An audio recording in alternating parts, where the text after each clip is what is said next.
Então, nesse primeiro momento aqui da aula, um videozinho que eu passaria ao final, vou passar aqui agora aqui para vocês, só para a gente relembrar aquelas questões aquelas relações que existem entre diâmetros, rotações, número de dentes no caso de engrenagem. Pode ser engrenagem, polia, né, sistemas de transmissão como um todo, tá bom? Eu vou passar aqui para vocês. Eu acho que não compensa a gente ir para o quadro ali para ficar desenhando e revisar o que a gente já viu. Acho que com um videozinho de 10 minutinhos, todo mundo já vai lembrar, vai ficar na mesma linha, vamos dizer assim, para que a gente possa começar a conversar sobre essa questão de velocidade de corte ali. Não é mandatório saber aquelas correlações para entender velocidade de corte, não, mas como a velocidade de corte impacta na rotação que a gente vai usinar, é bom te dar uma relembrada aqui, eventualmente a gente poder esclarecer alguma dúvida, tá bom?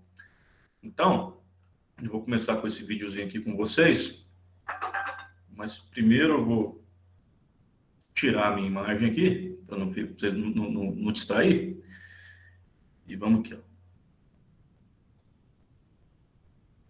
Deixa eu ver o áudio aqui.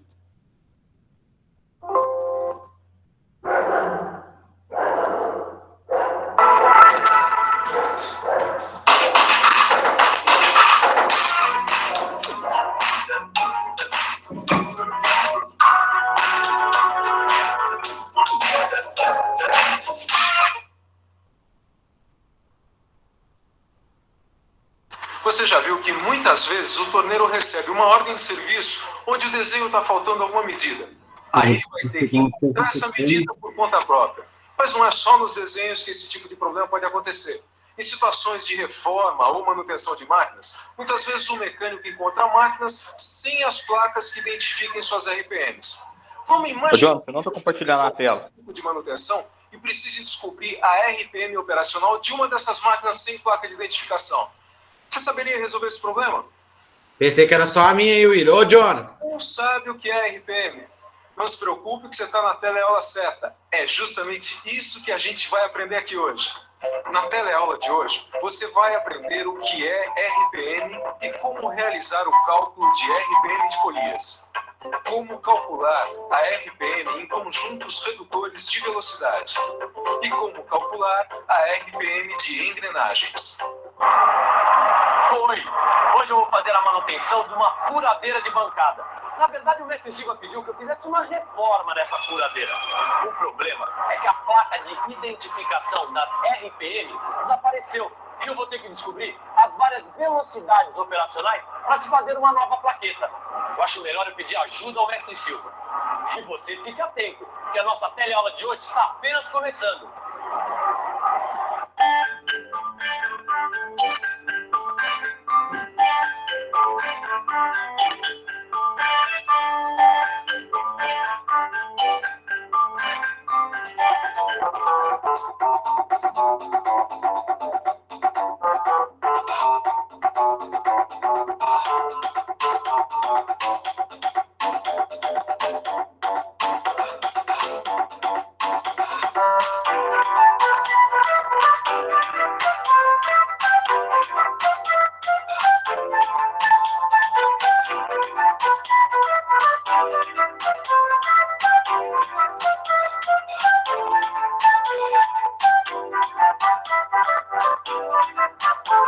A velocidade dos motores de uma máquina é dada em RPM. E RPM é uma sigla que significa rotações por minuto, ou seja, o número de voltas que um eixo, uma polia ou uma engrenagem dão em um minuto. Na verdade, o termo correto que designa a grandeza medida em RPM é frequência, mas a palavra velocidade é a mais usada pelos profissionais na área de mecânica. E é essa palavra que nós vamos usar nessa teleaula. Os conjuntos formados por correias e polias ou os formados por engrenagens são os responsáveis pela transmissão da velocidade dos motores para as máquinas. Por favor, a velocidade dos motores varia de acordo com as máquinas? Bem, geralmente os motores possuem velocidades fixas, né? São esses conjuntos transmissores de velocidade que modificam a velocidade original do motor em função da necessidade operacional da máquina, né? Por exemplo, podemos ter um motor que gire a 600 RPM, movimentando uma máquina que necessita de apenas 60 RPM. Como é possível isso? Por causa dos diversos tipos de combinações de polias e correias, ou de engrenagens. Esses conjuntos modificam a relação de transmissão de velocidade entre o motor e as outras partes da máquina. E que tipos de combinações são essas?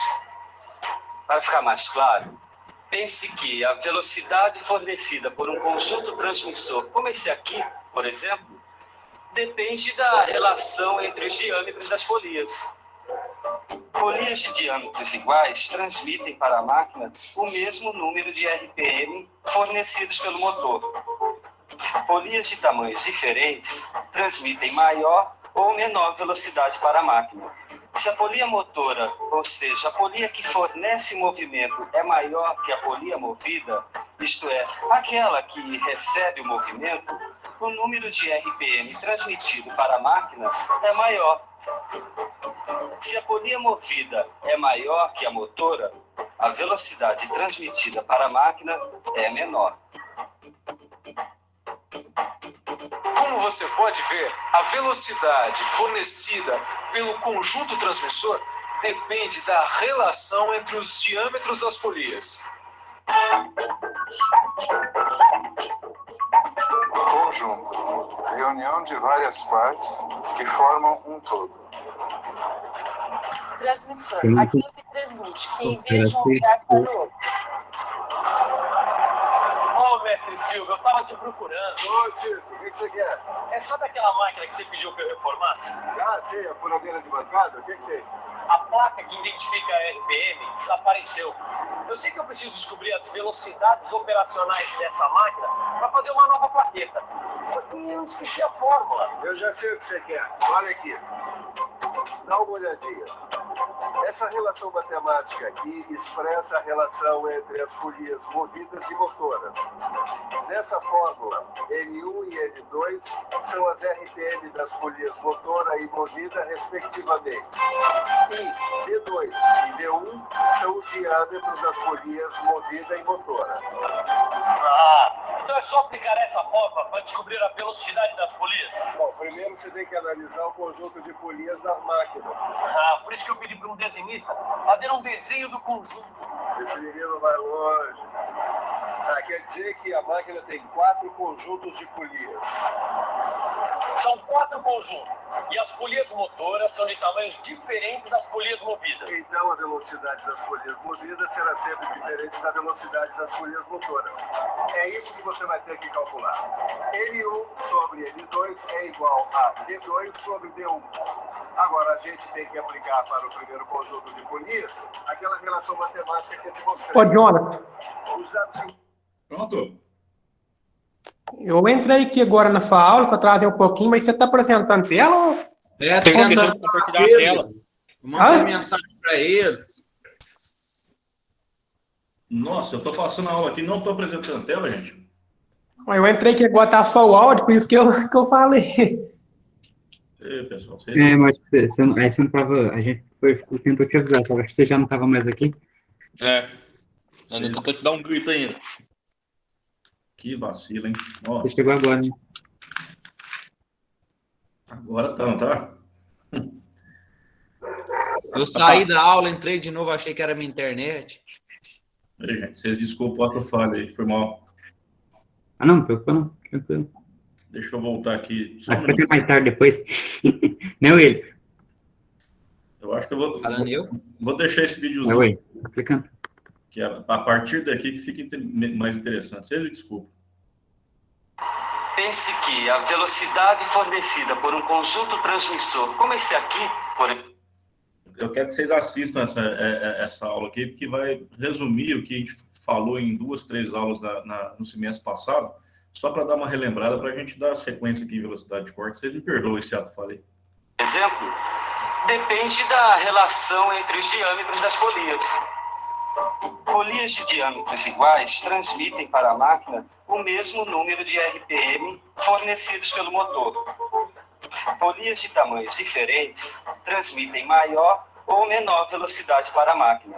Se a polia motora, ou seja, a polia que fornece movimento, é maior que a polia movida, isto é, aquela que recebe o movimento, o número de RPM transmitido para a máquina é maior.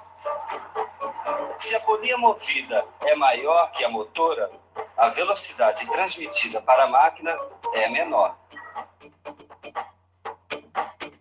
Como você pode ver, a velocidade fornecida pelo conjunto transmissor depende da relação entre os diâmetros das polias. Conjunto. Reunião de várias partes que formam um todo. Transmissor. Aquilo que transmite, que envia de um lugar para o outro. Ô, mestre Silvio, eu tava te procurando. Ô, tio, o que você quer? É só daquela máquina que você pediu que eu reformasse? Ah, sim, a furadeira de bancada? O que tem? A placa que identifica a RPM desapareceu.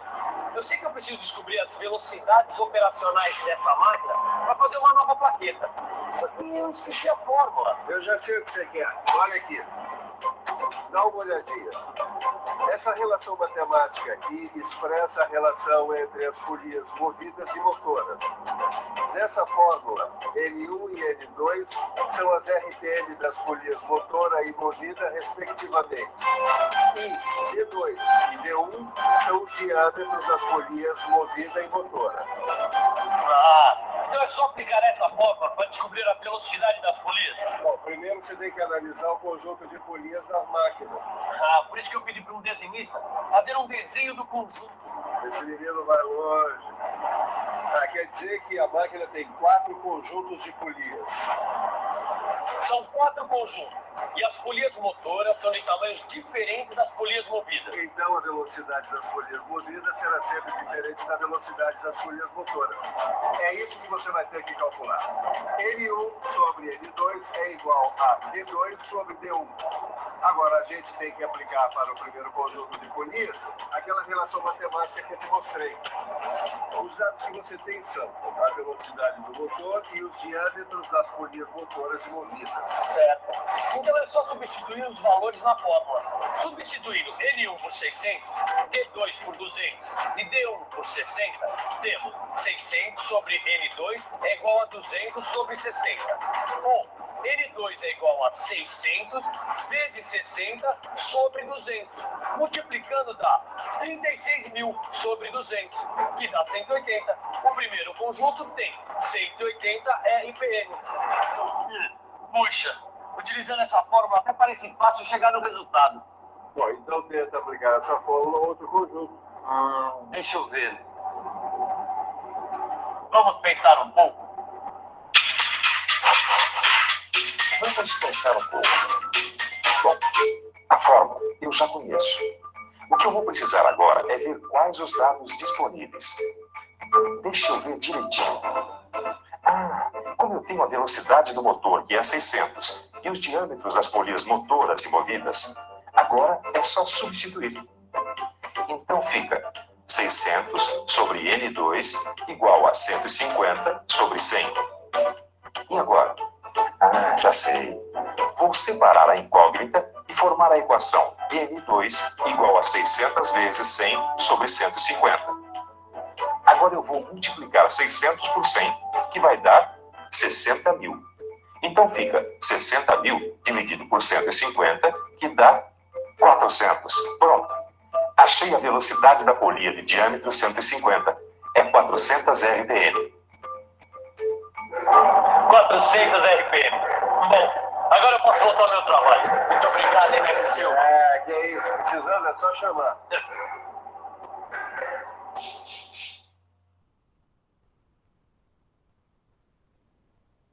Oi, estou aqui resolvendo um problema. Um amigo meu tem um conjunto redutor de velocidade igual a esse desenho aqui, ó. Esse conjunto, como você pode ver, abriga polias de tamanhos diferentes em 2 estágios. E ele quer saber qual a velocidade final desse redutor. Parece complicado por causa desses 2 estágios, mas o que é preciso fazer nesses casos é descobrir em cada estágio qual a polia motora e qual a polia movida. Depois que você descobrir isso, é só aplicar em cada estágio a fórmula que você já conhece.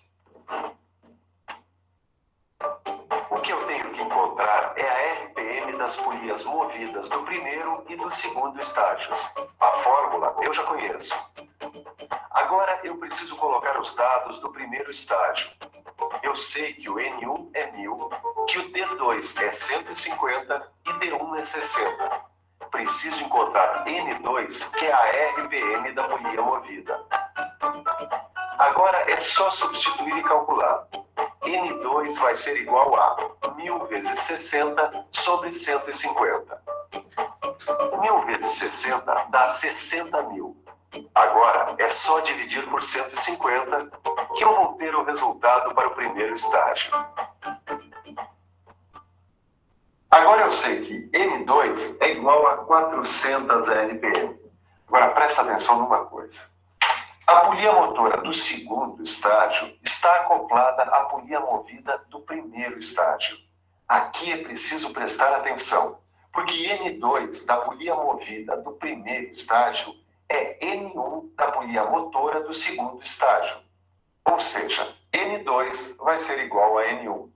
E como N2 do primeiro estágio é 400 RPM, esse vai ser o valor de N1 no segundo estágio.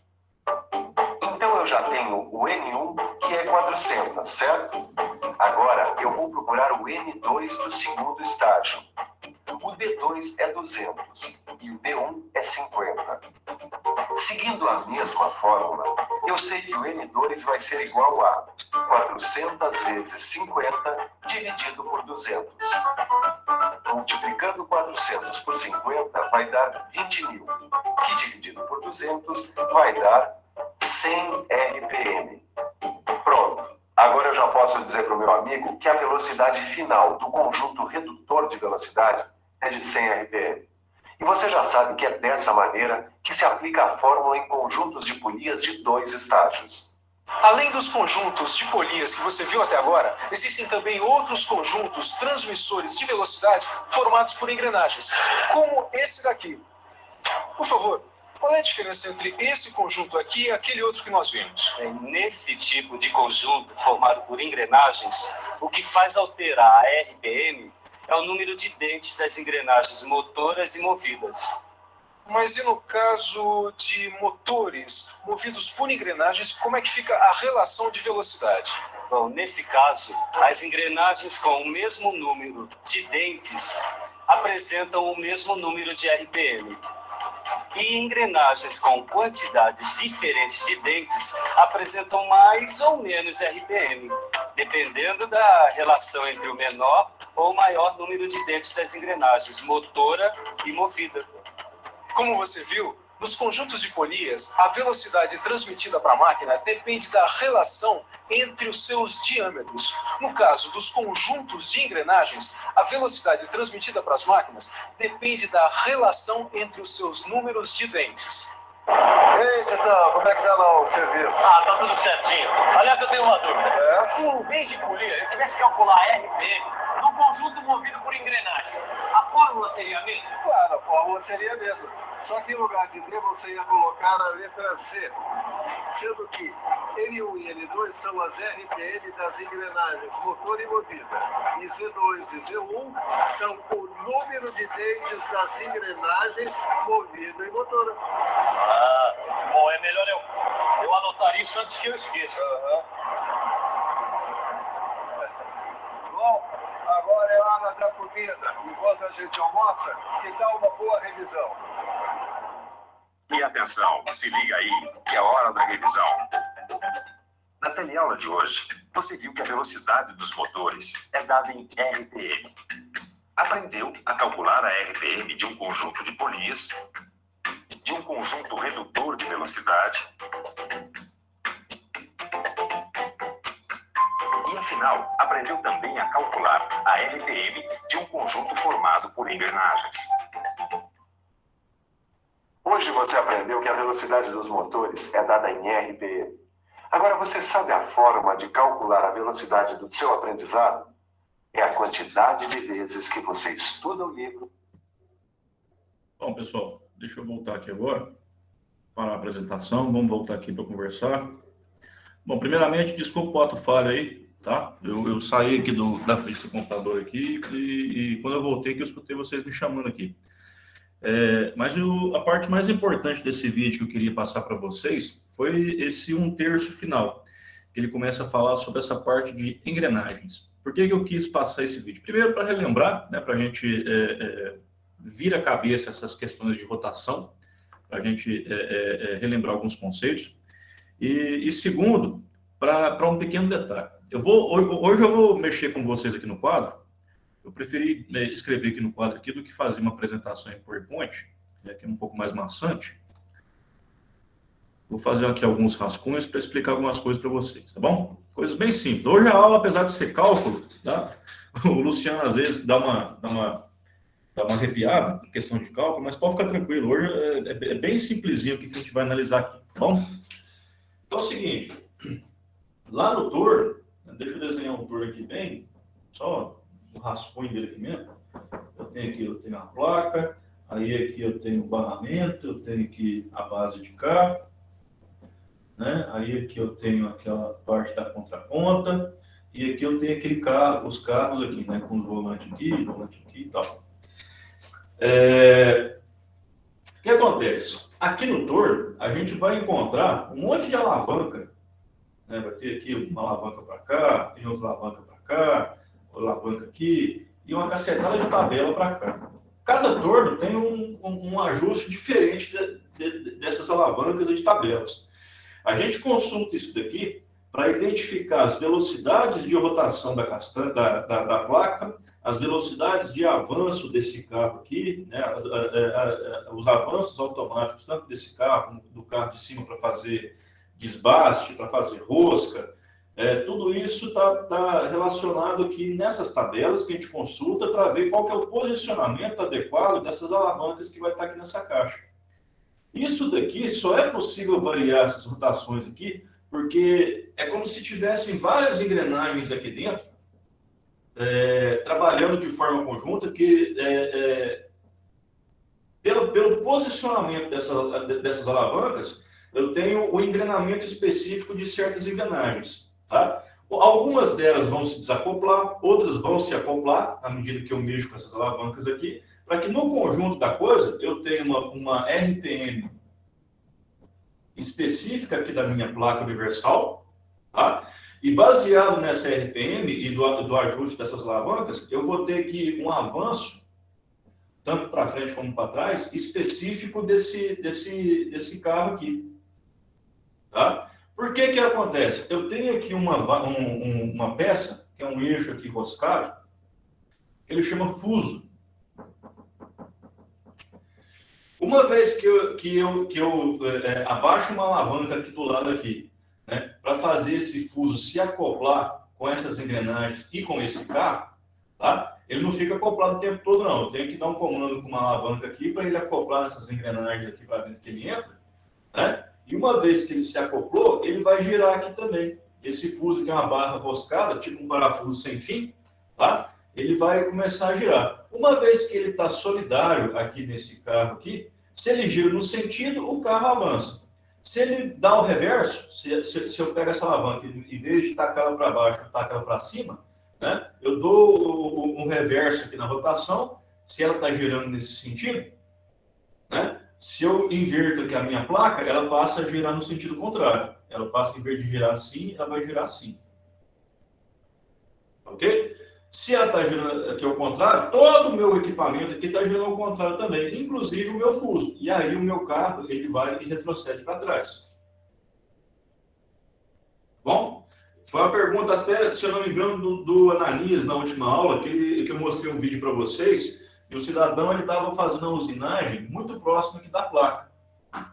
Tinha aqui um eixo aqui, né? Ele estava aqui com a ferramenta aqui, e a ferramenta estava vindo automático para cá. Até chegar quase no limite aqui da ferramenta bater na placa.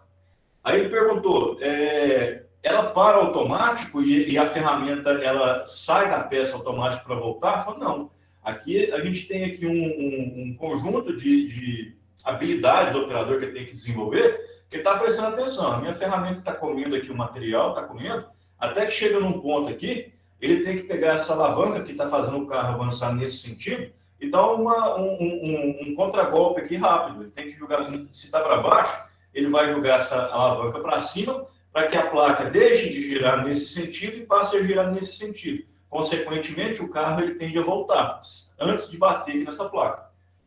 Foi eu mesmo. Foi você, né, Analisa? Eu lembro que você perguntou isso, e realmente, isso é a questão de habilidade.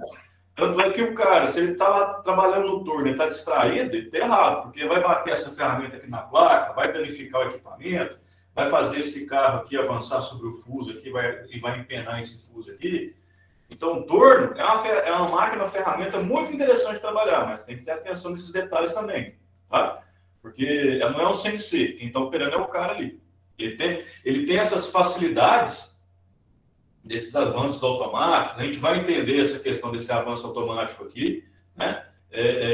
Qual que é a razão dele existir, mas a gente tem que ficar esperto, porque uma operação mal feita, a gente vai danificar a máquina e provocar um acidente para machucar a gente também. Bom?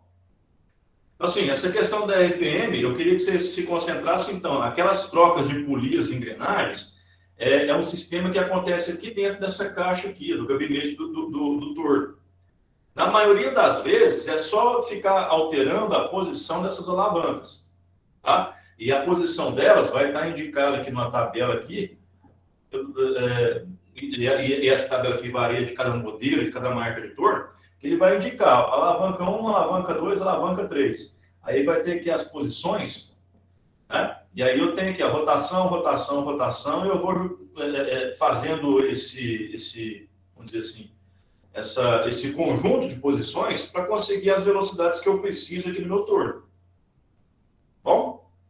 Não só no torno, numa fresa, a fresa é mais simples, que o movimento dela é mais simplificado, né? Mas as rotações eu consigo verificar na fresa também. Na plana eu vou ter que olhar isso também. Fresa, eu vou apagar esse desenho aqui, tá? É só um esquema para a gente entender. Só para relembrar, fresa é aquela máquina que eu tenho aqui uma base, tá aqui no piso. Aí eu tenho aqui uma mesa aqui, onde eu tenho um sistema de fixação e eu vou colocar alguma peça aqui, tá? E aí aqui em cima eu tenho uma ferramenta, ela pode ser assim, com várias pastilhas, e ela vai ficar rodando nesse sentido aqui, de forma que à medida que eu levanto essa mesa aqui, ou faço ela avançar nesse sentido, essa ferramenta ela vai meio que comendo essa superfície aqui, ó, e vai despastando. Aí eu tenho uma infinidade de tipos de fresa. Eu tenho essa aqui, que é aquela telescópica que você já conhece, que tem aqui uma pastilha aqui, um monte de pastilha, né? Ela fica girando, e eu vou comendo de topo aqui. Às vezes eu posso ter uma fresa que ela parece uma broca. Ela tem aqui os helicoidal dela também, né? Só que aí ela vai comendo aqui pela lateral, ou seja, eu tenho aqui, vamos dizer que eu tenho aqui a peça assim, né?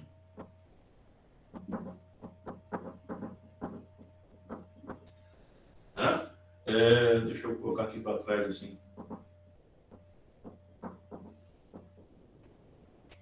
Eu tenho essa peça assim, aí eu vou pegando essa fresa de topo aqui e ela vai avançando nesse sentido e vai tirando o material aqui dessa superfície e dessa parte de baixo aqui também.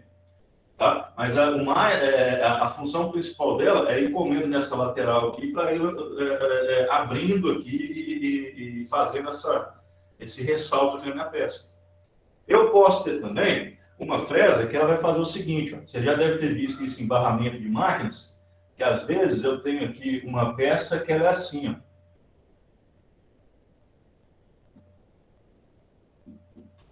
Deixa eu colocar isso aqui assim, que fica fácil de entender. É como se for, isso aqui a gente chama de rabo de andorinha. Tá bom? Porque tem esse formato aqui de rabo de andorinha aqui mesmo, e ele é muito utilizado para colocar aqui um barramento depois, ele funciona como um barramento, para colocar aqui uma peça que vai encaixar aqui dentro, aqui, ó. E essa peça, ela desliza em cima desse barramento aqui. Ela funciona como um trilho, onde essa parte de baixo, ela fica contida no rasgo, para evitar dela ter movimentos de um lado para o outro, tá? Esse rasgo aqui é feito com uma fresa parecida com essa aqui, ó. Só que em vez dela ser aqui essa parte mais arredondada, a base dela é reta.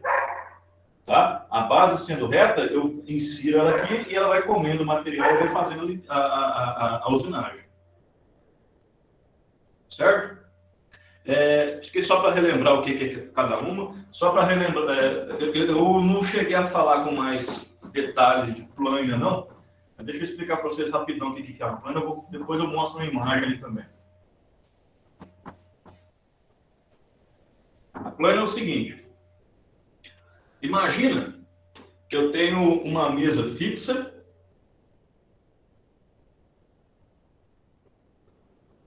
Tá? E aí, eu tenho uma peça, ela vai estar aqui presa nessa mesa. Ela pode estar presa de forma mecânica, tendo algum mordente lateral aqui prendendo ela. Ou essa mesa aqui, ela pode ser magnética também. Que aí ela fixa a peça aqui sem se movimentar. Eu tenho algum sistema de fixação aqui para essa peça, não importa. E a minha intenção, por exemplo, vamos dizer que ela está aqui com 20 milímetros de espessura, eu quero deixar com 15. Ou eu posso utilizar aquela fresa que eu mostrei para vocês, né, que ela vai comendo aqui a superfície desse material, ou eu ainda tenho uma outra ferramenta que eu vou chamar de plana.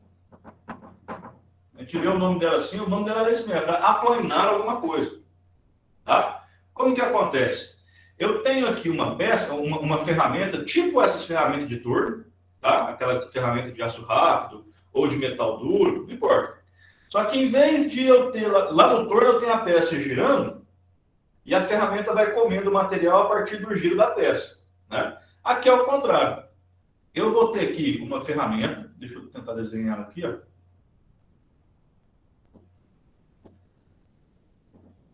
Eu vou ter aqui uma ferramenta, só que como não tem nada girando, essa ferramenta que ela está acoplada aqui no carro aqui em cima, né, a máquina grande, ela tem um sistema em que esse cabeçote aqui ele vai ficar para frente e para trás. Aí, resultado, essa minha ferramenta aqui, ó, eu vou ajustar essa minha profundidade que ela vai pegar ali na minha peça, e uma vez que ela avança, ela vai comendo essa aqui, ó. Ela vai comer essa superfície aqui do material. Ah, é como tudo uma vez que nem a fresa? Não, olha o que ela vai fazer. Ó. Deixa eu tentar desenhar isso aqui melhor. Vamos dizer que esse aqui é meu bloquinho original. Tá? Aí eu vou pegar minha ferramenta aqui, ó.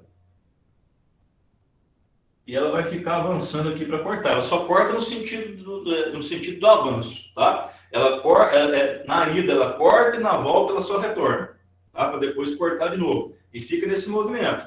Aí, como ela é uma ferramenta de ponta simples assim, ó, o que acontece? Eu não consigo cortar isso aqui tudo de uma vez, ó, a superfície toda. Então, o que acontece? Eu ajusto essa profundidade, essa minha profundidade de corte, e aí eu vou passando a ferramenta desde o início aqui dessa lateral, ela vai comendo uma lasquinha aqui. Aí ela vai e solta um cavaco para fora. Aí ela vai comendo aqui novamente. Deixa eu trocar até de folha. Aí ela vai comendo aqui, ó, mais um pouquinho. Aí, nisso, com a profundidade que ela entrou, né? Aí ela vai comendo mais um pouquinho aqui. Até que chega um momento que ela fez todo esse caminho aqui comendo o material, né? E eliminou essa parte de cima aqui que eu estou mostrando para vocês. Aí aquela peça que estava com 20, eu tirei aqui 5, que seja, né? Aí ela vai e ficou com 15, que era o nível que eu precisava. Essa ferramenta é a plana. Só que aí, como a plana ela não tem rotação, então não há que se falar em RPM. Então não há que se falar em RPM. Como ela tem esses avanços, eu vou chamar isso aqui de GPM, que é golpe por minuto. Parece até o Brasil, né?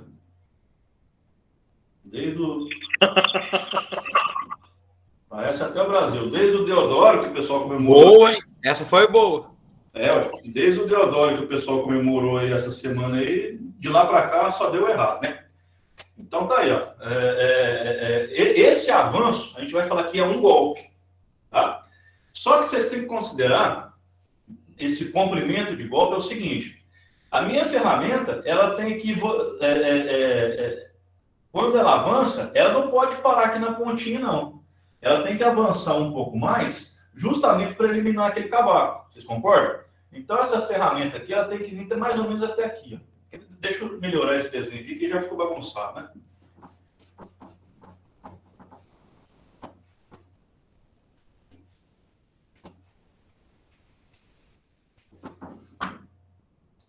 Aí eu tenho aqui minha mesa, aí eu tenho aqui a minha peça, e aqui a minha ferramenta. Aí tem todo o aparato ali em cima dela. Aí o que acontece? Quando a ferramenta avança, é como se ela viesse para essa posição aqui, ó. Ela não pode simplesmente parar aqui na pontinha, não. Ela tem que passar um pouquinho. Então, eu vou falar que isso aqui é uma folga. Tá? Da mesma forma, a ferramenta ela vai. Ela fica nesse movimento aqui, ó. Tirando lasquinha do material. Que nem eu falei para vocês. Né? Se ela foi, o que acontece? Vocês concordam que ela tá, se ela voltar, ela vai bater aqui na peça e vai quebrar? Porque ela só corta para frente, que eu falei para vocês, né? Então, só para vocês saberem, ela é articulada aqui, ó. De forma que, se ela está avançando, ela trava na vertical, tá? Mas quando ela está retrocedendo, ela vai bater ali na quininha da peça ali, ó, e ela faz isso aqui, ó. Aí ela vem deslizando por cima da peça até travar aqui. Aí ela vai, travou na vertical, na ida ela trava, travou na vertical, ela corta. Aí vem para cá, ela bate na peça, dá uma inclinadinha para deslizar em cima dela, para aqui, aí ela vai fazendo isso aqui. Em cada um desses movimentos, ela avança um pouquinho para trás, né? Se a minha peça está em 3D assim, ó, se ela não avançar um pouquinho para trás, o próximo golpe vai ser na mesma linha que ela já cortou, então não vai cortar nada. Então, cada golpe que ela dá para frente, ela retrocede para trás e avança um pouquinho para a lateral. Bom, é assim que funciona uma plane. Agora? Beleza, então tem essa folga na frente e tem essa folga aqui atrás também. Então, quando a gente for calcular os golpes por minuto, né, tem uma questão lá que a gente tem que verificar esse comprimento de corte. O meu comprimento de corte vai ser isso aqui tudo, tá? Eu vou chamar de letra C. Depois a gente vai ver na fórmula lá, para calcular os golpes por minuto que essa ferramenta pode dar aqui nessa peça, a gente vai utilizar esse comprimento de corte total. O comprimento de corte total é o comprimento da peça, mais essa folga da frente e a folga de trás. Joinha? Sem mistério, né? Só para ilustrar, vamos voltar aqui. Deixa eu procurar aqui um vídeo de uma plana funcionando, porque aí vocês vão matar a curiosidade aqui. Só um minuto. Deixa eu localizar aqui. Imagem plana.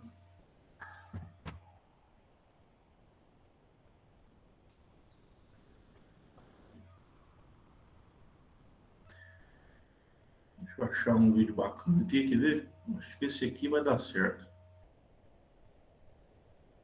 Agora, só que eu não estou compartilhando. Fala, galera, beleza? Tudo bem com vocês? Estamos iniciando mais um vídeo aí.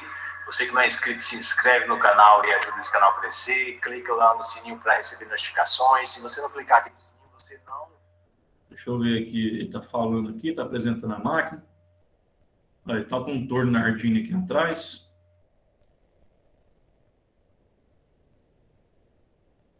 Isso aqui eu falei para vocês, ó. Aquele cabeçote de cima aqui, ó. Aqui vai ser onde eu vou prender minha ferramenta. Deixa eu aumentar aqui a imagem aqui. Aqui vai ser onde eu vou prender minha ferramenta. Deixa eu ver aqui se tem uma... eu vou passar o link isso aqui depois, né? 8 minutos, não vou transmitir total, não. Eu vou prender minha ferramenta aqui, tá? A minha peça, ela vai estar presa aqui embaixo, aqui, de alguma forma. Bom? Aqui, ó, nesse volantezinho de cima aqui, eu vou regular qual que vai ser a minha profundidade de corte. Estão vendo? E aqui eu tenho uma tabelinha aqui, ó, que a partir dela eu vou fazer o ajuste aqui com essas alavancas para colocar o golpe por minuto, tá? E o ajuste da ferramenta. O ajuste da ferramenta eu vou fazer por aqui, e aqui eu ajusto aqui os golpes por minuto. Quer ver? Deixa eu ver o que ele está falando aqui. Isso aqui é a caixa de velocidade dela. Ela tem 6 velocidades, ó. GPM, golpes por minuto, ó, 10, 19, 30, 40, 55, 75. Esse aqui é o cabeçote, ou conhecido mais como torpedo, né? Onde ele faz... Eu vou fazer o seguinte, como a gente não tem oficina para colocar, eu vou deixar esse vídeo rodando aqui para apresentar a máquina para vocês, tá? Eu acho que, pensando bem aqui, é importante vocês conhecerem essa máquina aqui também. Movimento longitudinal, frente para trás, ele trabalha para frente, arrancando material para frente. Na volta ele regula a ferramenta. Esse é o cabeçote, onde é fixado o porta-ferramenta. Aqui você vai, esse volantinho, você vai avançando, como se fosse o carrinho do torno, né? Mas é de ponta cabeça. Você vai avançando o porta-ferramenta, que é uma ferramentinha, um bits. Vai avançando para baixo. E essa aqui é a mesa. Essa mesa tem um automático aqui que você aciona para andar tudo para lá, para a esquerda, para a direita ou volta para a esquerda. E a morsa em cima da mesa. Essa rosca embaixo faz com que a mesa suba ou desça, dependendo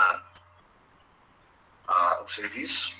Essa outra rosca aqui é para ela andar para lá e para cá.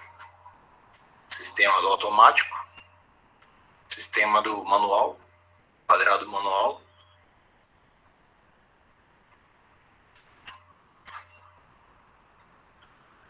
E aqui para regulagem do avanço.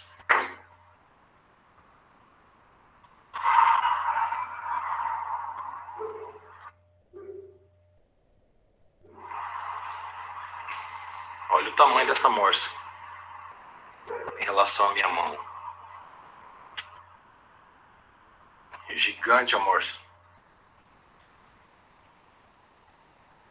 A morsa tá bonita também, ó.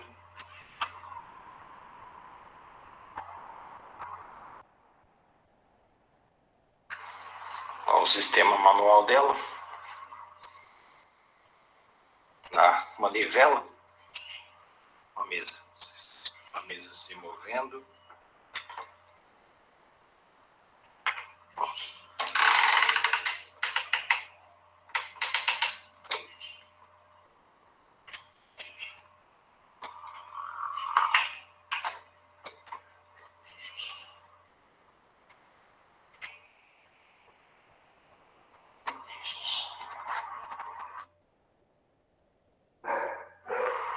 Aqui no cabeçote tem um anel de graduação em milímetro para você trabalhar com cabeçote inclinado, tipo do torno, né? Do carrinho do torno.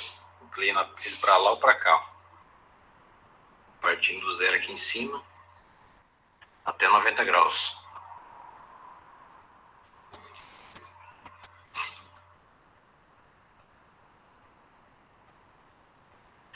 E aqui em cima também tem a marcação de avanço em milímetro, de meio e meio milímetro. Na verdade, de décima em décima. Não dá para ver direito.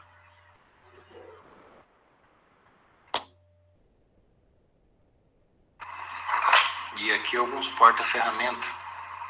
Esse porta-ferramenta aqui você coloca o suporte do bits.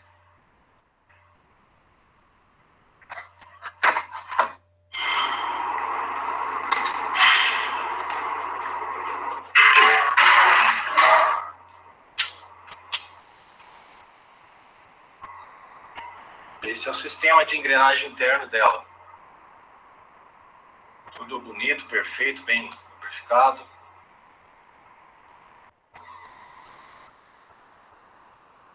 Aí as engrenagens, os dentes do peão.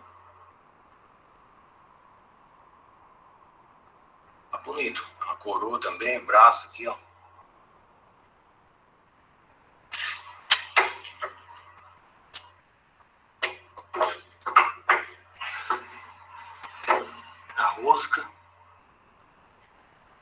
trapezoidal de regulagem do avanço.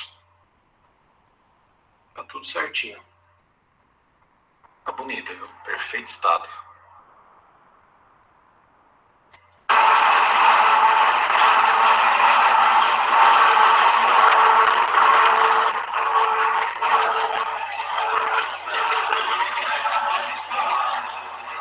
Aqui, ó, só um exemplo aqui, ó. Você está vendo que essa entrada aqui nessa peça para o barramento, fazendo o barramento aqui desse cabeçote de cima, ele foi feito numa fresa, tá? Naquele esquema de rabo de andorinha que eu falei para vocês. Isso aqui é um exemplo do que eu estava explicando naquele desenho.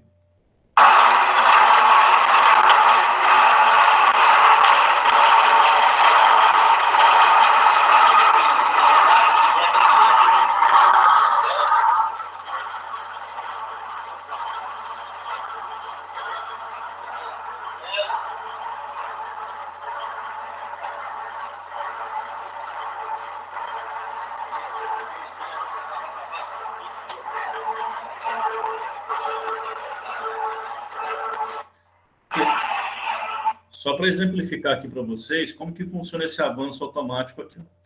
Vocês lembram que eu falei para vocês que a cada avanço, cada golpe que a plana dá, ela não pode dar o mesmo golpe na mesma linha da peça, porque senão ela vai cortar no mesmo lugar que ela já cortou. Então ela não cortaria de novo, né? Então a cada avanço, cada golpe que essa parte de cima dá, a peça ela tem que se... Como essa parte de cima aqui é fixa, ela não movimenta lateralmente. Para que haja um corte de uma nova fatia da peça, vamos dizer assim, a mesa ela tem que se deslocar. Para cada golpe que a plana dá para frente, a mesa ela precisa deslocar um pouquinho ou para um lado ou para o outro, dependendo da posição do corte que eu estou fazendo, para que cada golpe corte uma nova fatia. Tá? Vocês viram aqui na frente, aqui, ó, ele vai levar lá atrás e vai trazer aqui. Ó. Tá vendo esse esquema aqui que ele está girando excêntrico aqui? Ó? Aqui não. Acompanha a setinha do mouse. Nesse momento aqui, ó, o próprio movimento da máquina lá dentro faz girar esse eixo excêntrico aqui. Ó. Esse eixo excêntrico, que lembra que uma locomotiva, né? Ele está acoplado nesse braço aqui, ó, que vai levar para esse conjuntinho aqui. Ó. Vocês estão vendo o seguinte, ó. Essa alavanca aqui, vocês viram que quando ele girou isso aqui manualmente, essa alavanca aqui, ela está acoplada naquele parafuso sem fim aqui da mesa.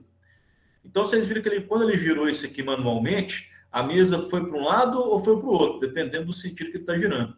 À medida que a máquina está girando e está acoplado nesse braço de alavanca, eu tenho aqui uma espécie de cremalheira, um engrenamento aqui, um sistema, de forma que esse braço ele fica fazendo esse movimento articulado aqui, tá? E cada vez que ele faz o movimento para cá, ele vai travar num dente e vai fazer um pequeno giro aqui nesse eixo, tá? E quando ele retorna livre. É como se fosse aquela chave de boca que a gente utiliza de vez em quando para fazer aperto. Ela aperta num sentido e corre livre no outro. É o mesmo caso que acontece aqui. Esse pino aqui, ó, ele está acoplado nesse anel dentado aqui. À medida que esse braço de alavanca movimenta esse conjunto todo aqui, o pino, quando ele está nesse sentido, ele vai travar no pino e vai fazer a mesa deslocar alguns milímetros para frente ou para trás. Certo?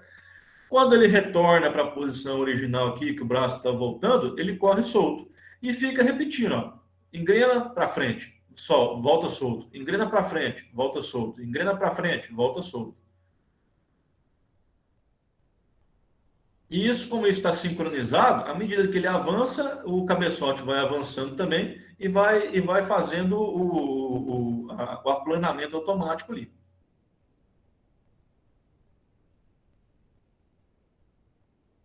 Vocês concordam que se eu pegar, por exemplo,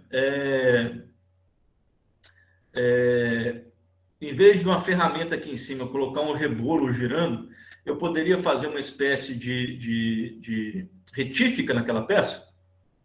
Poderia, né? O princípio de funcionamento de uma retífica é praticamente o mesmo.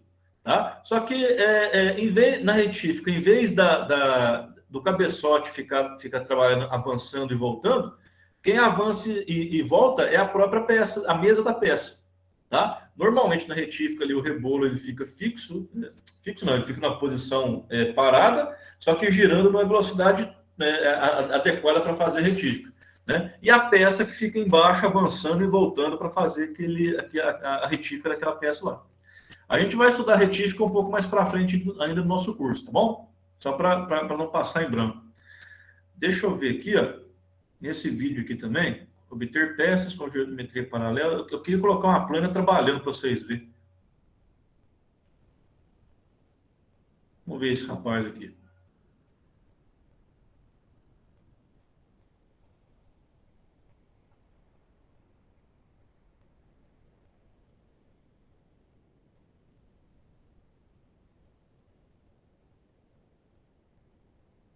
Tá vendo? A lógica dela, isso aqui está avançando mais rápido? Não, está normal. A lógica dela é isso aqui, ó. Vocês podem ver que ó, já começou a ficar mais brilhante de um lado aqui. O que está acontecendo? Ela está tirando lasquinhas desse material aqui. À medida que ele vai tirando essas lascas, ele vai diminuindo a espessura, a altura dela, né? Ah, e deixa eu fazer um comentário aqui com vocês aqui. Ó. Vocês estão vendo o seguinte, só um macete aqui de oficina, tá? Olha o esquema que ele colocou essa fixação da peça aqui, ó. Vocês estão vendo que a morsa dele está aqui, ó. Só que a morsa não está fechando na própria peça,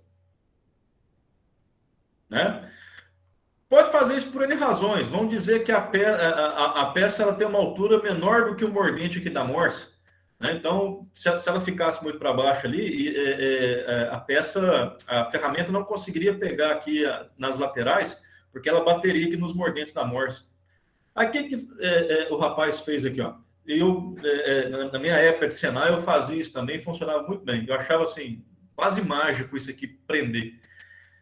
Você vai pegar a sua peça e colocar lá embaixo ali, tá? Vocês podem ver que o cara usou duas chapinhas aqui, ó, chapa fina, né? Ele prendeu aqui, a morsa ela tem uma espécie de rasgo nesse sentido aqui, ó, 2 ou 3 rasgos nesse sentido aqui, rasgos pequenininhos, 2 filetezinhos ali, né? Ele prendeu essa chapinha num desses filetes e a outra ele encostou na parte de baixo da peça aqui, ó. Só encostou, só posicionou. Travou ela no filete aqui do mordente da morsa e a outra só posicionou aqui embaixo. E a mesma coisa desse lado aqui, ó.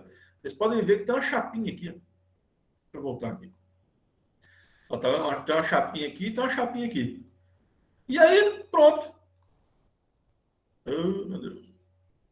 Pronto. Né? Uma vez que ele apertou aqui, isso aqui vai dar um ajuste tão prensado aqui nessa peça que ela trava a ponto de eu conseguir aplanar sem ela se modificar a posição. Tá? Isso aqui é só um macete de oficina, porque às vezes você tem que posicionar uma peça que é menor do que a própria morsa. Então, para não danificar, que você ver, ele fez assim e liberou espaço lateral para conseguir trabalhar direitinho. Bom? Deixa eu ver aqui um ponto.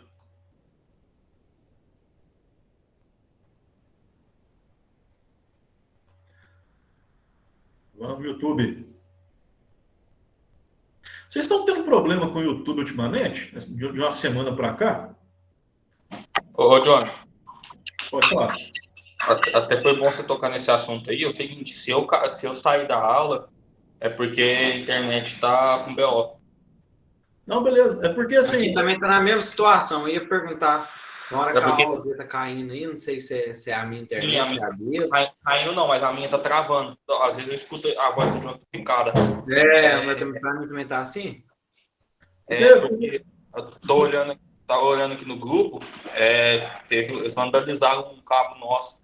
Deve ficar para cortar o cabo nosso entre Perdões e São Paulo. Aí o pessoal tem que poder verificar ainda. Ah, então tem lógico então, porque já tem uma semana, uns 10 dias mais ou menos, que eu estou vendo que a internet está meio ruim, o YouTube ele está dando uma instabilidade, que ele está travando alguns vídeos e não volta, né? Então só... Ô, John, cabo hoje, não sei as outras. O Reginaldo fez uma pergunta aí, não sei se você viu. Não vi não, cara, leia para mim, por favor. Deixa eu ver aqui. Para fazer um furo quadrado seria numa fresa? E como que seria? Você quer fazer um furo quadrado, Reginaldo? teria que ver quais as dimensões desse furo, né? Normalmente, para fazer um furo quadrado, a gente utilizaria seria mais ou menos uma plana assim, ó, tá? Só que em vez desse deixa eu pegar aqui, quer ver? Acho que nessa imagem aqui dá.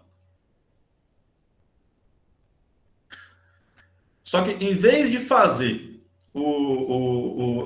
essa plana com o cabeçote aqui na horizontal, normalmente quando você precisa fazer um furo quadrado alguma coisa, isso aqui tá a máquina, a ferramenta que você vai utilizar, é como se fosse uma plana, só que ela está na vertical. É como se fosse assim, ó, ela vai ficar descendo e subindo, a ferramenta ela precisa ficar descendo e subindo, tá? E ela vai comendo lasquinhas num furo redondo que você já fez. Bom, tem um furo redondo ali. Isso é uma forma de fazer. Guilherme, se você tiver aí alguma outra indicação de como fazer também, pode dar um toque aí, tá? O que acontece? Eu faço um furo redondo na peça, posiciono ela embaixo de uma máquina que ela vai trabalhar com esses golpes aqui. Só que em vez de ser na horizontal, ela vai fazer na vertical. Tá? Ou até mesmo eu coloco aqui a minha peça aqui posicionada e vou trabalhar na horizontal mesmo. Só que a minha ferramenta vai ser específica para que ela vá pegando lasquinhas por dentro daquele furo. Tá bom? Ela vai passar por dentro daquele furo e vai começar a tirar lasquinhas dele. Até chegar num ponto ali que ela vai conseguir ficar na posição correta que ele fez, aí ele vai gira a peça em 90 graus e faz a outra aresta. Gira mais 90 e faz a outra aresta lá também. Bom? Ô, Guilherme, você tá online aí, Guilherme? Vou ver aqui. Não tá, não. Mas essa é uma das formas de fazer esses furos quadrados, tá? Reginaldo, eu vou dar uma pesquisada melhor nessas máquinas para como que faz esse tipo de atividade, e aí eu vou e apresento para vocês depois, tá bom? O negócio que eu queria mostrar aqui, ó, nessa questão da plana, aqui, ó, o cara ele pintou a peça, e aí vai dar para visualizar direitinho o que ele está fazendo. Ele colocou ela no automático, vocês viram que ele travou uma alavanca lá. E a partir do momento que ele colocou no automático, em cada golpe que a ferramenta dá, ela vai avançando a mesa de um lado para o outro. E vai comendo aquela superfície ali, tirando o material e aplanando aquilo lá.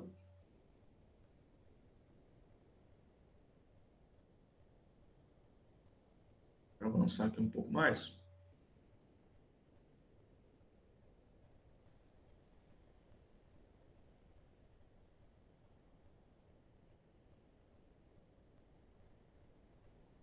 Aí, ele fez um rasgo aqui na peça. Aqui.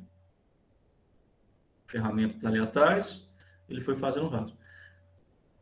Então, para apresentar para vocês, essa aqui seria a plana. Bom? Ô, Jonathan, deixa aí, daí que eles fazem um rasgo no eixo para fazer chaveta, coloca a chaveta, dessa forma aí? Não, para chaveta, normalmente você faz com uma fresa de topo. Quer ver? Deixa eu parar aqui. Vamos voltar ali para o quadro ali. Imagina o seguinte, você tem aqui um eixo assim, ó, né? E você precisa fazer uma chaveta nele. Deixa eu pegar isso aqui e fazer assim. Você precisa fazer uma chaveta aqui. O que você faz? Você vem com aquela fresa de topo que eu falei para você, ela vai ficar girando e ela corta aqui na ponta aqui, ó. Ela corta aqui na ponta e nas laterais. Tá? Você vai, penetra aqui na superfície desse eixo que vai estar travado, você vai fazer um furo redondo aqui, ó, com uma certa profundidade. Né? A partir disso, você começa a avançar essa ferramenta para trás, e aí você vai comendo lateralmente aqui, ó, e você faz um furo oblongo, né? O diâmetro do rasgo, a largura do rasgo de chaveta que você fez é igual ao diâmetro da fresa de tubo que você utilizou. Tá? Aí a profundidade é quando você avança a ferramenta aqui para baixo para fazer o rasgo de chaveta. Beleza, Luiz? Beleza. Então tá bom. Beleza. A gente já conheceu a questão do torno, né? da plana, que agora a gente conheceu um pouquinho também, a gente conheceu um pouquinho aqui agora também da plana, da fresa a gente já viu falar. Agora eu quero apresentar para vocês um conceito que é de velocidade de corte. O que acontece? Em resumo, velocidade de corte vai ser isso aqui. Imagine que vocês estão olhando uma peça sendo usinada no torno por cima, tá? Deixa eu desenhar ela aqui.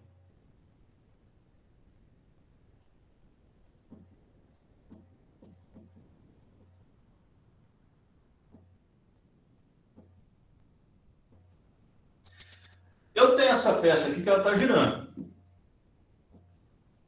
Numa RPM e tal. Aí, conforme eu falei para vocês, eu tenho aqui uma profundidade de corte. Isso aqui é a profundidade de corte. E eu tenho aqui também um certo avanço dessa ferramenta aqui nesse sentido, né? Porque ela tem que ficar avançando para ela cortar o material aqui. Velocidade de corte nada mais é, a grosso modo, é a velocidade com que a superfície desse eixo aqui está girando em cima da ferramenta. Ou, resumindo ainda mais basicamente, para vocês não confundirem, decorar de uma vez só. Velocidade de corte é a velocidade que esse cavaco aqui sai. Tá? A velocidade que esse cavaco aqui está sendo cortado, ou seja, que a peça está girando em cima da ferramenta, a velocidade que o cavaco está saindo, é a minha velocidade de corte. Aí vocês podem parar e pensar, tá, beleza, entendi, mas qual que é a relevância disso?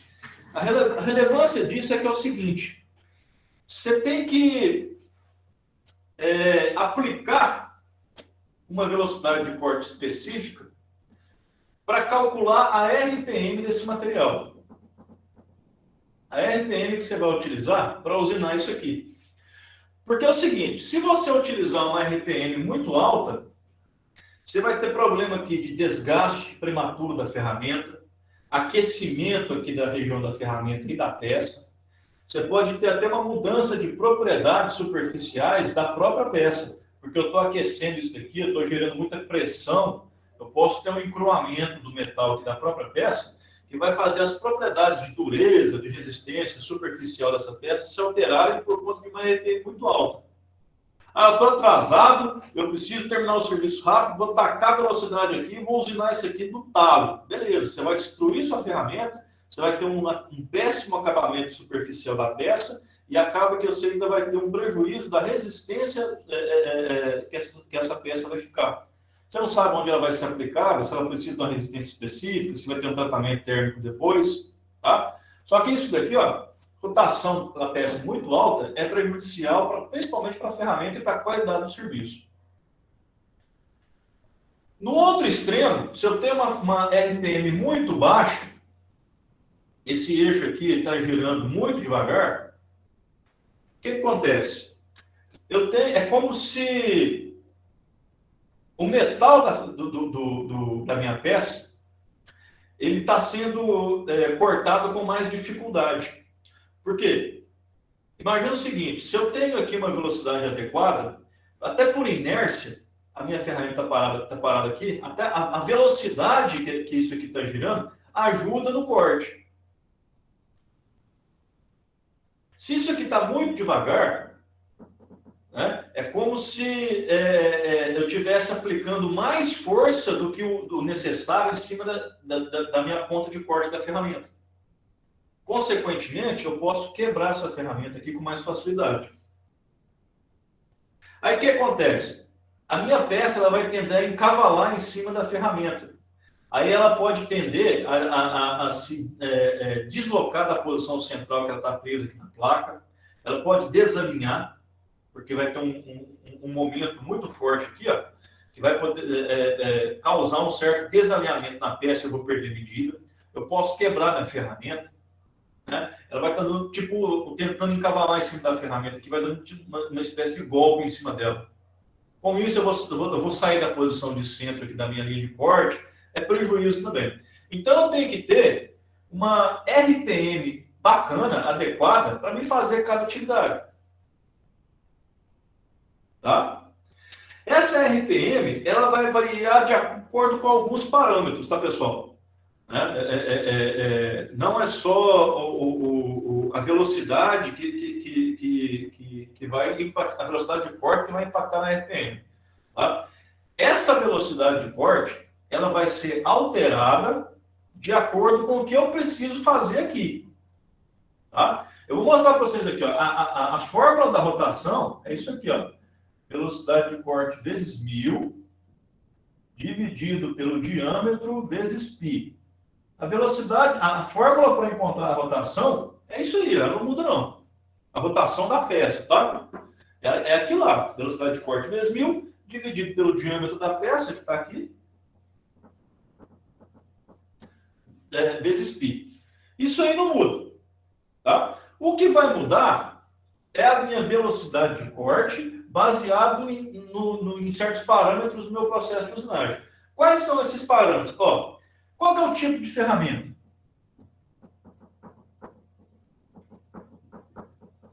Qual que é a ferramenta? Bom, ela é de aço rápido, então a minha velocidade de corte vai ser 1. Ah, ela é de metal duro. Opa, metal duro, eu tenho uma produtividade maior. Por que eu tenho a produtividade maior? Porque eu consigo cortar com mais facilidade, né? E eu posso elevar a minha rotação. Só que eu levo a rotação por quê? Porque eu aumento a minha velocidade de corte. Tá? Eu não consigo mudar nenhum outro parâmetro aqui. Para me elevar a minha rotação de trabalho, eu tenho que elevar a minha velocidade de corte. Aí vocês vão ver que a velocidade de corte para metal duro, ela costuma ser pelo menos 3 vezes maior do que a velocidade de corte para aço rápido. Vocês lembram, numa aula que nós tivemos aí, né, sobre ferramentas de corte? Eu tenho aço rápido, que são aqueles bits, né? Eu mostrei para vocês, que é aquele bitzinho assim, ó, que eu tenho aqui uma linha de corte, eu tenho aqui um aqui, aí isso aqui para cá, assim, assim, assim, e vem para cá. Aí eu vou e corto a peça por aqui. Ficou muito bom isso aqui, não vai dar para ver. Aí eu tenho aquele bit, eu tenho aquele betame, né? Aquilo lá é de aço rápido. Aí eu tenho também de metal duro. Aí eu vou ter lá mais para frente cerâmica, aqueles negócios tudo lá que não convém não, porque a nossa realidade ela fica girando em torno desses dois materiais da minha ferramenta. Então eu vou ver lá que a minha velocidade de corte para metal duro, ela costuma ser pelo menos 3 vezes maior do que para aço rápido.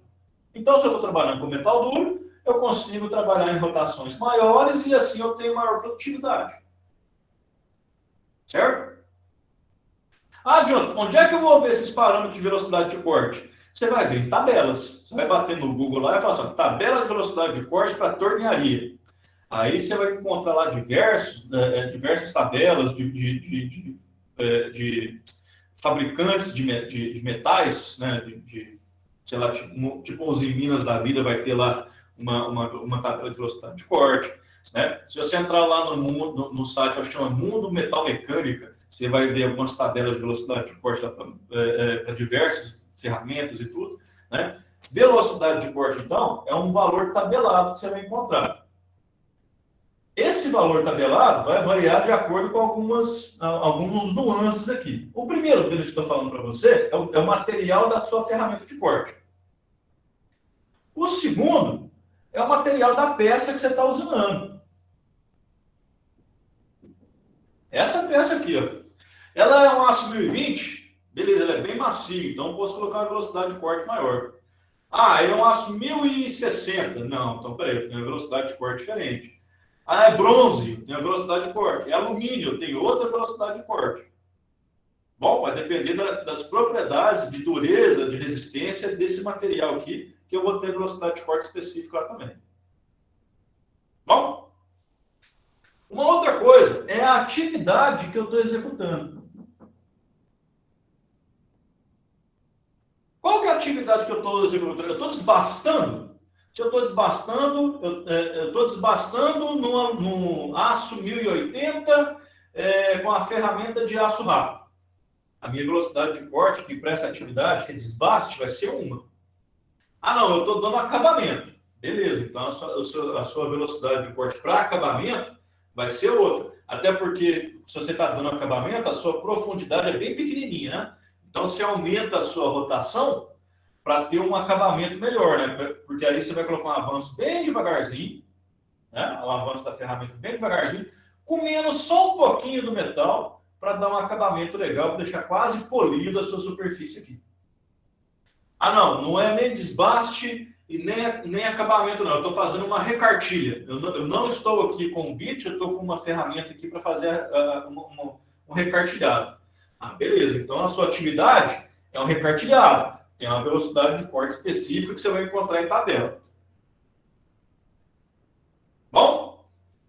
Um outro parâmetro que pode variar aqui a sua velocidade de corte são os seus pontos o seu tipo de refrigeração. Se você está tendo aqui uma refrigeração com um óleo refrigerante aqui 100%, está intenso, ou você está aqui manualmente, ou você está usinando a seco, a sua velocidade de corte vai variar também. Se você tem aqui uma lubrificação, uma refrigeração adequada, você aumenta um pouquinho a sua velocidade de corte lá também. Tá? Lembra que tudo isso é para manter a integridade da ferramenta, a integridade da peça e a integridade do torno que você está fazendo, da máquina, ferramenta aqui. Tá? Aqui eu estou colocando um exemplo do torno, mas velocidade de corte a gente vai calcular também para fresa, para plana, né? Tudo que envolve essa usinagem, a gente tem que calcular a velocidade de corte também. Certo? Beleza, então. Aí o que eu falei para vocês? A rotação é a velocidade de corte vezes 1000, dividido pelo diâmetro, vezes π. Tá? Então tá, vamos dizer, pegar um caso prático, deixa eu parar um pouquinho aqui.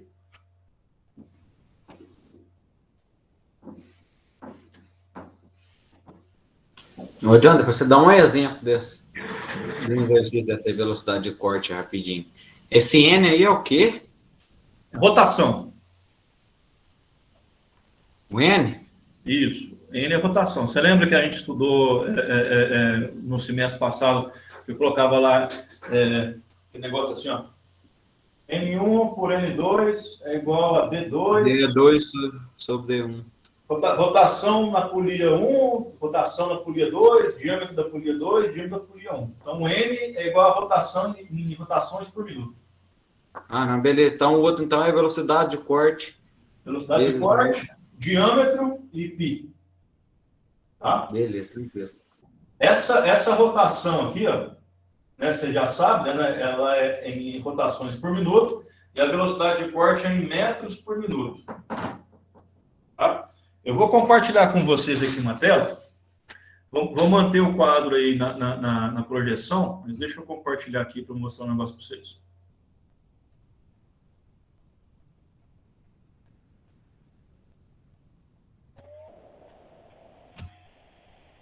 Estão vendo aí já?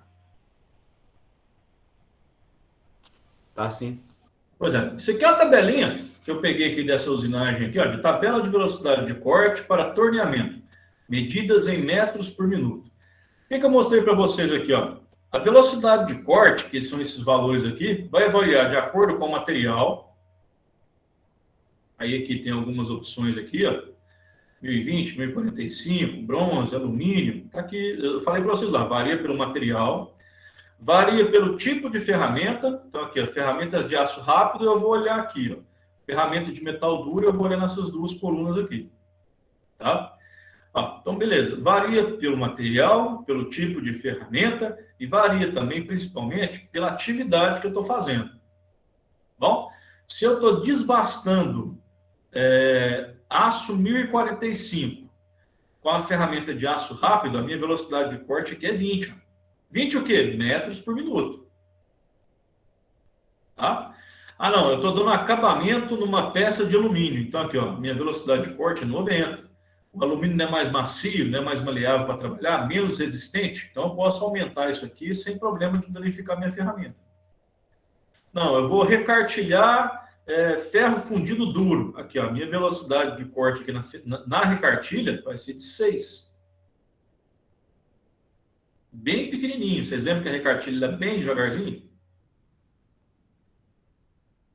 Certo? Ah, não. Eu estou trabalhando com metal duro. Ó, 1045, eu vou desbastar. Aqui, ó, olha o tanto que sobe aqui, ó, nessa tabela para metal duro.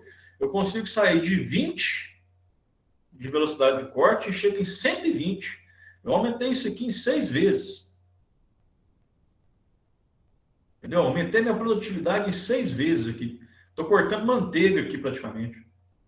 Bom, vamos fazer um caso prático então, que nem o William falou aqui, ó. Eu quero saber a rotação que eu tenho que colocar no torno. Eu estou usinando aqui, ó, aço 1045.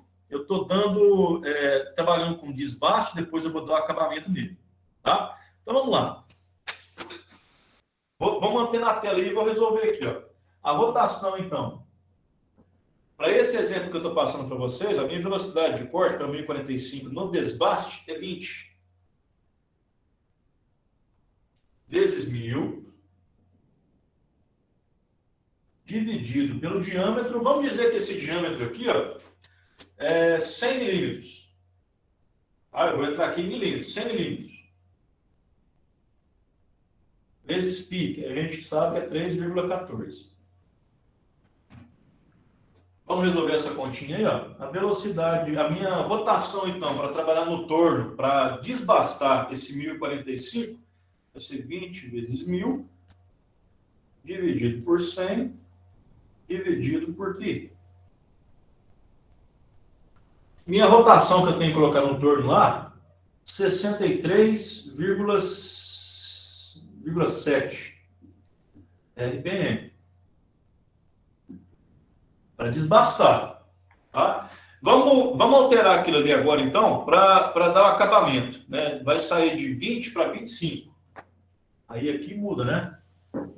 Uai, deu isso aí, o seu? Ué, o seu não deu, não? 20 mil, deixa eu ver se eu fiz alguma coisa. Dividido entre 20 vezes 3,14. 53,07. Ué, será que eu fiz errado? Deixa eu ver aqui. 20 vezes 1000 dividido por 100 vezes π. Ah, é 100, coloquei 120. Ah, tá. 100 que é o diâmetro aqui, tá? Eu tinha falado 120, depois você mudou. É 63,7. Se eu alterar isso aqui para dar acabamento, eu vou sair de 20 e vou colocar 25 aqui. Por que 25? Porque eu vou ler na tabela, a minha velocidade de corte para dar acabamento num eixo de aço 1045 é 25 metros por minuto. É a velocidade de corte aqui. Tá? Se eu for corrigir isso aí, passando para o acabamento, eu posso aumentar, vamos ver aqui, acabamento, para 79,6 RPM. Só que aí você vai lá no torno e você não tem esses valores exatos, né? Porque o torno não é digital, né? É mecânico. Você tem as opções que aquele conjunto de engrenagens que eu mostrei para vocês lá no gabinete vai te oferecer. Aí você vai e coloca lá o que mais se aproxima desses valores aí, né? Vamos dizer lá que tenha 60, né? A RPM lá de 60. Beleza, você vai e coloca 60 para dar o desbaste. Aí você quer dar o acabamento, não tem 79, mas tem 100. Beleza, joga para 100 aqui. Né? O importante é que no acabamento você tem que dar uma rotação um pouco maior do que o desbaste, para você ter um acabamento melhor aqui também. Tá bom? Exemplo bem simples de calcular a velocidade de corte. É mais ou menos isso daqui, não muda não. Tá? Uma coisa que eu quero mostrar para vocês é o seguinte, ó. Na plana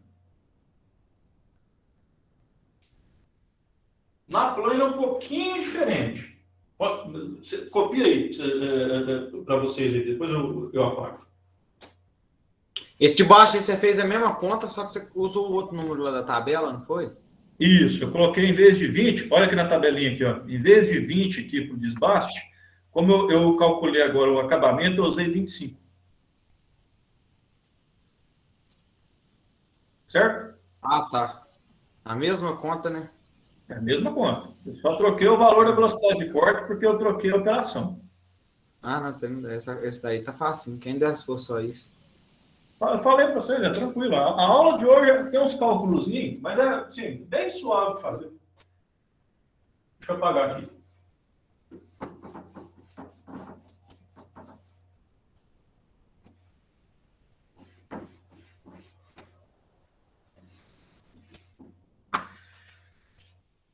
Quando é assim, é um perigo, viu, Jonathan?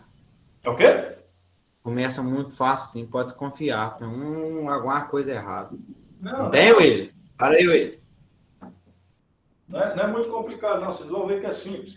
A parte mais complicada que tem vai ser na parte quando a gente for fazer o cálculo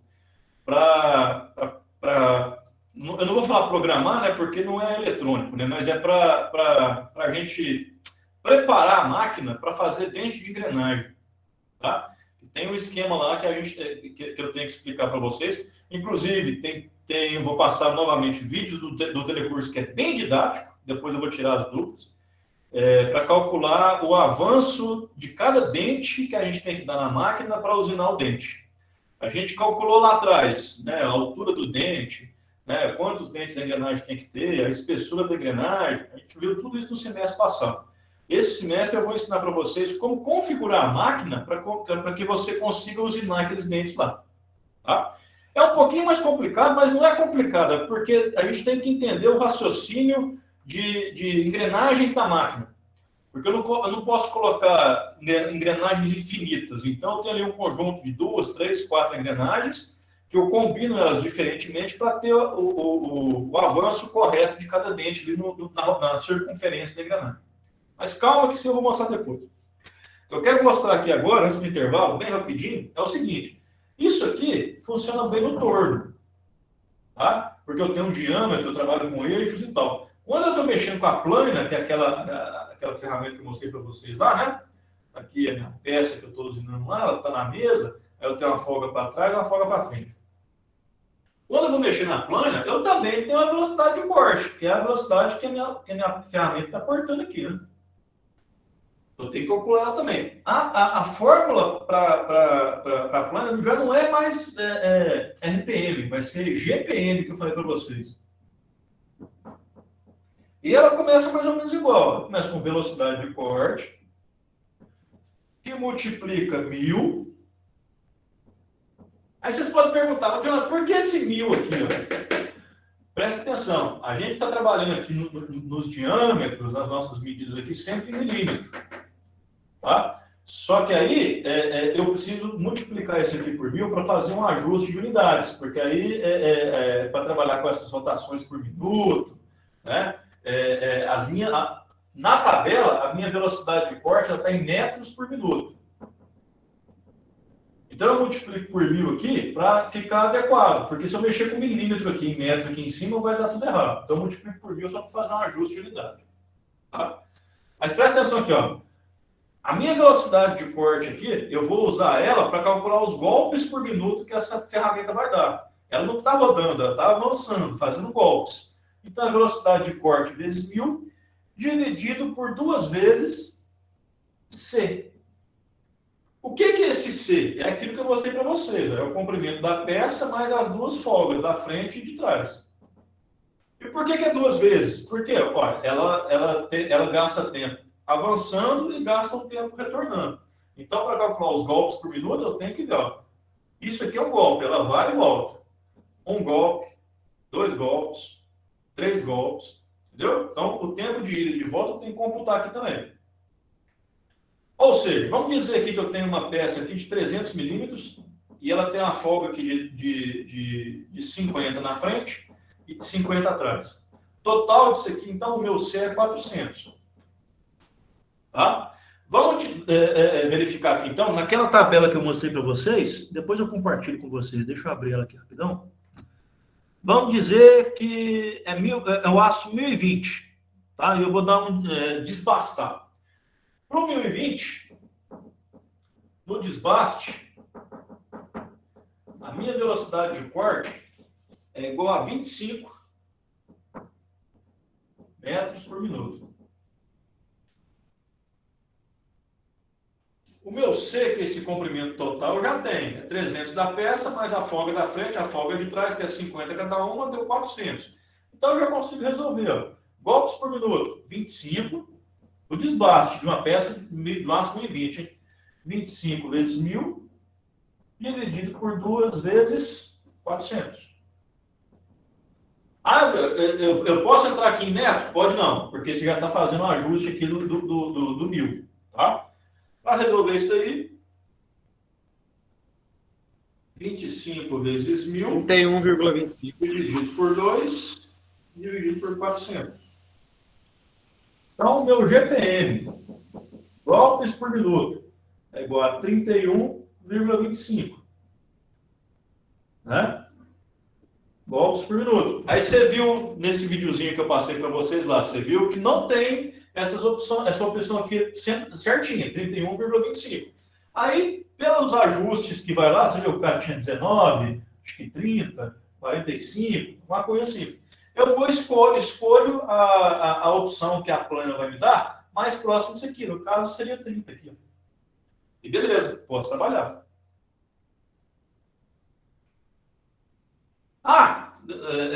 Eu estou trabalhando no torno. Aí eu tinha uma peça que era assim, ó. O meu tarugo era isso aqui. Minha peça era aqui, eu tinha um diâmetro aqui de 200.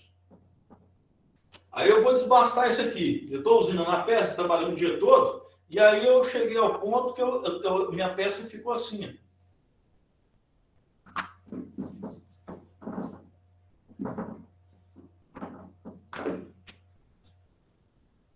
Minha peça ficou assim. Com esse diâmetro de 200, eu calculei a rotação através aqui, né? Eu inseri 200 aqui dessa forma aqui. Na velocidade de corte e tal. Só que agora, eu fui trabalhando, isso aqui ficou com diâmetro de 50. Eu posso recalcular a minha rotação, sendo que eu diminui o meu diâmetro? Perguntinha para vocês. Posso ou não posso? Não entendi bem essa pergunta, não. Cortou. Vamos lá. Aqui, ó. O meu tarugo aqui principal, quando eu comecei a trabalhar, era 200 de diâmetro. Aí eu calculei a minha velocidade de corte, né, eu fiz essa continha aqui, ó, com um diâmetro de 200, para encontrar a minha rotação que eu tenho que trabalhar com essa peça aqui. Aí, beleza, encontrei a rotação, vamos chutar que minha rotação aqui deu 800 RPM. Para esse diâmetro de 200 aqui. Tá? Aí eu trabalhei o dia todo, e aí eu usinei a peça aqui até essa parte aqui da frente ficar com um diâmetro de 50. Era 200, passou para 50. Eu pergunto para vocês, eu posso recalcular a minha rotação com um novo diâmetro aqui para trabalhar nessa ponta do eixo?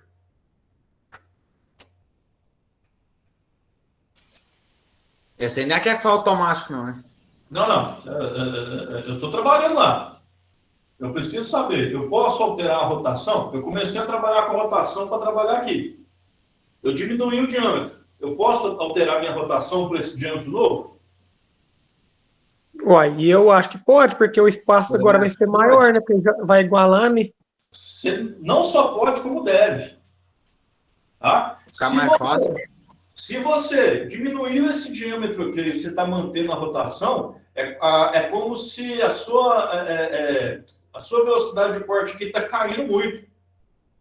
Né? Olha a expressão lá. Se você diminuiu esse diâmetro e está mantendo a rotação, a sua velocidade de corte precisa cair. Só que ela não pode cair, ela tem que ficar trabalhando mais ou menos naquele parâmetro tabelado. Se aumentar demais, é ruim para a ferramenta, que pode aquecer, e se diminuir muito, é ruim também para a ferramenta, que aí vai acontecer aquilo que eu falei para vocês. A peça vai cavalar em cima da ferramenta. Então, à medida que eu vou trabalhando, né, se eu diminuir isso aqui a ponto de eu perceber, falo, opa, peraí, isso aqui já diminuiu demais, deixa eu recalcular isso aqui. Aí você vai recalcular a sua rotação para o novo diâmetro que você está trabalhando. Você pode estar trabalhando nos dois diâmetros. Vamos dizer que a sua peça é um eixo escalonado. Você está aqui com um diâmetro de 50 e aqui você está com um diâmetro de 200. Você não precisa trabalhar com a mesma rotação aqui e aqui. Aqui você tem que diminuir um pouquinho, aqui você tem que aumentar um pouco mais. O objetivo é sempre manter a sua velocidade de corte mais ou menos próximo daquele parâmetro tabelado lá. Bom? E como é que você mantém isso à medida que você vai trabalhar com diâmetros diferentes? Você coloca rotações diferentes para cada diâmetro que você está trabalhando aqui. Ah, óbvio, né? Aqui você está com 200 e aqui você está com 180. Precisa mudar? Não, não precisa. Né? Mas tem aqui uma variação grande de diâmetro, então convém você mudar para você não sobrecarregar a sua ferramenta. Ok? Alguma pergunta, pessoal? Só para finalizar aqui, ó, deixa eu só mostrar uma coisa para vocês que a gente vai falar depois em retífica, tá? Pode apagar isso aqui? Vou apagar. Quando a gente for dar uma estudada em retífica, eu vou retornar essa questão aqui também, mas é o seguinte, ó, só antes da gente entrar no intervalo, para não perder o raciocínio, deixa eu explicar uma coisa para vocês aqui. Vou manter a equaçãozinha aqui, tá? O que acontece? Vamos dizer que eu tenho aqui, ó, um eixo.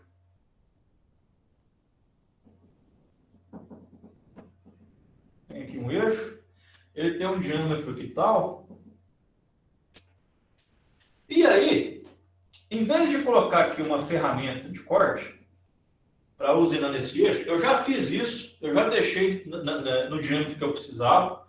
Só que agora, eu preciso dar um acabamento mais violento aqui, ó. Preciso dar um acabamento superficial bem top aqui mesmo. Que eu vou conseguir fazendo um polimento. Ou melhor, uma retífica. Aí, em vez de colocar uma ferramenta aqui para dar esse acabamento, o que eu vou fazer? Eu vou colocar um rebolo. Um eixo, né? Isso aqui é como se fosse isso aqui, né?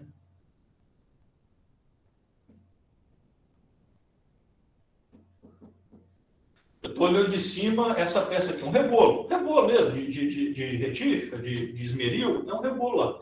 Só que, obviamente, né, que o rebolo de retífica ele é mais fino, ele é mais bem acabado. De esmeril ele é bem mais grosso lá.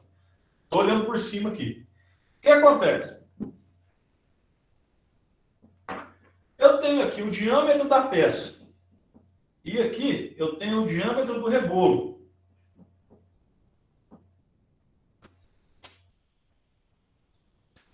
Como que eu calculo a rotação da peça e como que eu calculo a rotação do rebolo? Porque é o seguinte, ó, o que acontece? Eu tenho essa peça aqui girando num sentido e o rebolo ele vai girar no sentido contrário, né? É como se assim, a peça está girando assim, o rebolo vai girar assim. E aí eu tenho esse desgaste entre as superfícies, com o rebolo fazendo um acabamento superficial bem top aqui nessa peça retificada. Ok? Tá, beleza. Para fazer o cálculo, para saber qual que é a velocidade de rotação dessa peça, é isso aqui, ó. Tá tranquilo. Velocidade de corte da peça que eu tô trabalhando, vezes 1000, dividido pelo diâmetro da peça, vezes π. Isso aqui eu já aprendi. Beleza. A rotação da peça eu já sei. Agora, a rotação do rebolo é quase igual. Só que eu tenho uma variação que é o seguinte, ó. A rotação do rebolo, eu notei aqui, ó, é velocidade de corte. Qual a velocidade de corte? A mesma da peça que você olha na tabela lá. Você vai consultar material, né? Você vai utilizar lá a velocidade de corte aqui lá. Velocidade de corte vezes 1000, dividido pelo diâmetro, vezes π. Só que tem duas diferenças básicas aqui, ó. A primeira, você tem que multiplicar isso aqui, ó, por 60. A primeira variação é, para calcular a rotação do rebolo, a primeira coisa que eu faço é multiplico aqui por 60. Por quê, John? Porque você vai ver que nas tabelas lá, se a minha velocidade de corte aqui está aqui em metros por minuto, quando eu vou olhar a minha velocidade de corte aqui para a retífica, eu falei uma informação errada aqui para vocês, tá? A velocidade de corte que você vê aqui não é a mesma daqui, não. Você tem que olhar uma tabela para retífica, tá? Não é a mesma para desbaste, não. Você tem que olhar para retífica. Aí você vai ter um valor mais alto lá. E aí, ele é dado em metros por segundo. Por isso que eu tenho que multiplicar por 60 para fazer esse ajuste aqui. Bom? Vezes o diâmetro, dividido tudo pelo diâmetro, vezes π. Mas qual o diâmetro que é esse? É o diâmetro da peça? Negativo. É o diâmetro do rebolo. É metros por segundo ou metros por minuto? Metro por segundo. Por isso que a gente tem que multiplicar por 60 aqui também. Para fazer um ajuste. O que é a primeira que você falou era por minuto? Por minuto é quando eu estou fazendo a rotação da peça. Agora eu estou calculando a rotação do rebolo. Ele precisa ser bem mais rápido, não precisa? Para fazer uma retífica, o meu rebolo tem que estar na rotação muito maior que a própria peça. Então, eu vou usar lá a velocidade de corte para a retífica, que ela vai ser dada nas tabelas em metros por segundo. Tá? E aí eu multiplico por 60 para fazer esse ajuste aqui. Por que eu multiplico por 60? Porque a minha rotação, ela não é dada em rotações por minuto. Se a minha velocidade lá na tabela está em metros por segundo, eu preciso transformar esse segundo em minuto. Né? Por isso que eu multiplico por 60. Então, se a gente está mexendo com retífica, é a mesma fórmula. Só que eu tenho que lembrar de multiplicar por 60 e o diâmetro eu vou usar o diâmetro do rebolo, não o diâmetro da peça. Ok?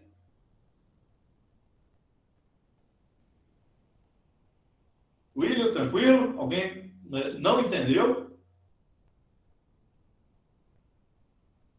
Então, em resumo, velocidade de corte é um recurso que eu vou utilizar para calcular a rotação da minha peça. Tá? Ou ainda os golpes por minuto na minha plana. Tá? Por que eu preciso calcular a rotação adequada? Porque para cada material, para cada atividade, para cada tipo de ferramenta que eu trabalhar, eu tenho uma rotação otimizada, uma rotação mais adequada para me ter durabilidade da ferramenta e para ter qualidade no serviço.